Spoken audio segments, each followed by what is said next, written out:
Hey everyone, it's Byron again. I'm here to testify for Jesus Christ. I'm going to come to you this morning. Today is February the 10th, 2021, and last night I had a dream. In the dream, I was in a large city, and there was some type of event that was going on.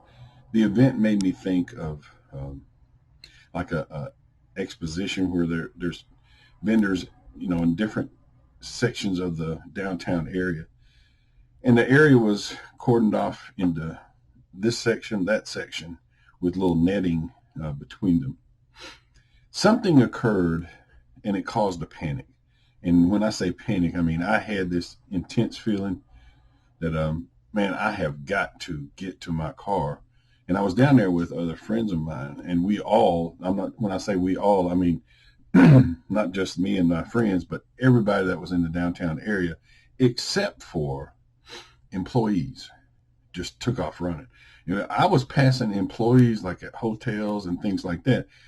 They acted like, dude, we knew this was gonna happen, and we just want you to go on away. In the process of running, I saw a hovercraft, and the hovercraft had soldiers on the inside it. Now, the top part of the hovercraft, it banked, and I could see inside it. It looked similar to a roulette wheel. The soldiers had their feet toward each other, and their heads were out toward the outer area of the hovercraft. Underneath, I could see the blades.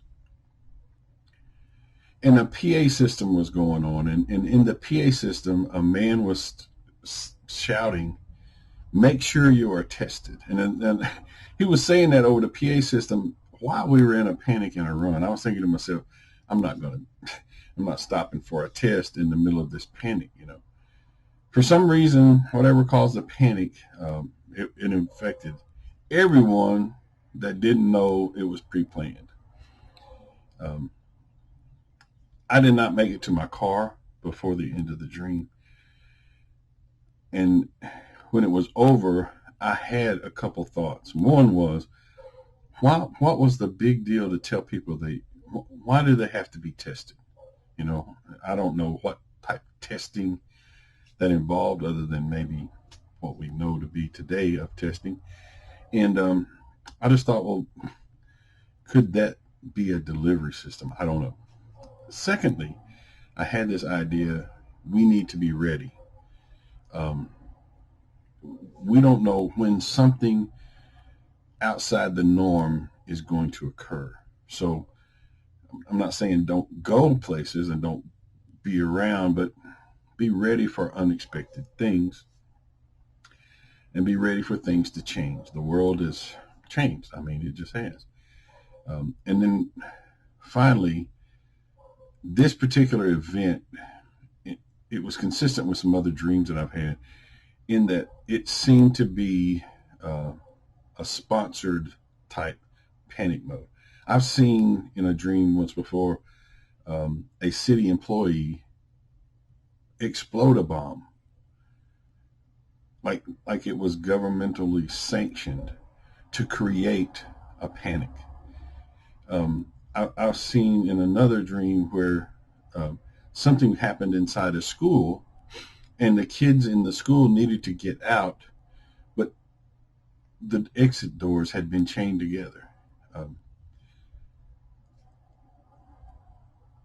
There's a phrase, it may not come to me while I'm sitting here doing this video, reign of terror. That's the phrase. It's mentioned in a document called the Learned Elders of Zion. And it's used during revolutions. Basically, you get terrorized to the point that you're herded in certain directions. And that direction could be a physical direction or a mental state. Things are going to happen differently than have happened before. I just want to refer back to another dream of mine that I had. It's in the playlist, and the title of it is Jesus Was With Me During the Invasion. I hope I mentioned that hovercraft. I did. I had the feeling that was soldiers or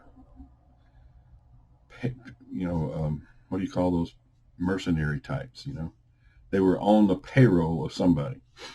Anyway, in Jesus was with me during the invasion. Jesus Christ, and there was a hovercraft in that video too. I mean, in that dream too. Jesus Christ told me where to go and where to meet him during an invasion of the United States. And I just want to say to you, we need to be ready, but a physical readiness is not quite as important as to be ready with Jesus Christ. I want to refer to a marriage, because the Bible refers to a marriage. We are the bride of Christ.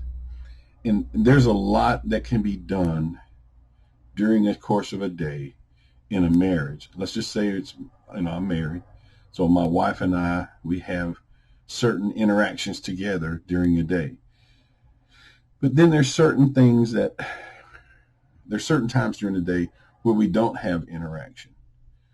But during the day that we're together, like for an example, if I want to talk to her, she's not off in her own little la-la land doing her own little thing.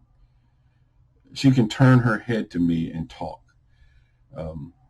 We go places together. We plan together. We have a very, I want to say, intimate type relationship where everything that occurs with me, I share with her as if we're just one. And that's the way we need to be with Jesus Christ. We don't need to wake up on a day and plan our day to do all the little idols that we have set up in our heart. And then eventually feel guilty at bedtime and think, oh, I better say a prayer. And that's going to be, that's actually maybe kind of strange to some people. But you're in a marriage with Jesus Christ. And all the other things that are going on in the world don't have to be something that draws you from Jesus Christ. You can go to the grocery store and have fellowship with Jesus Christ. You can go pick up the kids and have fellowship with Jesus Christ. But if you are placing your desires, earthly things, etc., up above Jesus Christ to the point it's almost as if, Jesus, after I finish all these things, I might pray to you tonight. There's a problem. Houston, there's a problem. Scripturally, Paul calls those type people enemies of the cross of Christ. We are to have communion fellowship with Jesus Christ, so that when something really does happen, such as the event that I've mentioned here in this dream, it's not, oh my goodness, what do I do now? You're already in communion. You're already in fellowship. You're already walking with Christ. He's walking in, or God is walking in you, as the scripture tells us so. All right, that's a dream. February the 10th. It'll happen early this morning. Anyway, I'll let you guys go. Bye.